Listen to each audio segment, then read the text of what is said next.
কিনা দেবে বাবা কও, নিজে যা জোগাড় করতে পারি সেই খাইতে তাই, তাছাড়া কিনে দেবে। ওই কুরবানির সময় একটু গোসে টোস্ত লোকের কাছে সেই চিন্তা আমি তাই একটু খাই আর খাই না, আর কোন জোগাড় করবো, কিনে দেবে। কেউ আছে যত্নের, তাহলে আপনারা তো দেখতেছেন এই ঘর কানতে ওই সিমড়ারা কত কষ্ট করি ঘর কান দিয়েছে আমার যুব ফাউন্ডেশনেতে। ওরা ছোট ছোট মানুষ সাহায্য মার্য তুলিয়ে ঘর কান আমার দিয়েছে, সেই ঘরে আমি বসত করতেছি, ছাড়া কোনো উপায় নেই আমার, আল্লাহ ছাড়া কোনো উপায় নেই।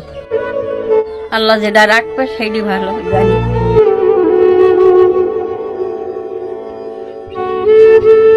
কেটা দেবো আমার টাকা, কেটা দেবে বয়স, নিজে তাই ডাক্তার দেখে দিলি কত হচ্ছে হাত পা ধরি তাই দেখে তাই।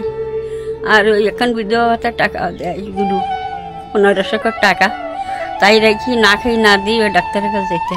ওই লোকে ওই ফেতরা মেতরা দেয়, চাকাত মাকাত দেয়, তাই ওই গোটো ঘুরি পরি এই নাই জায়গাতে কাল পড়তে যাই গোটো ঘুরি, না দিলি না খাই।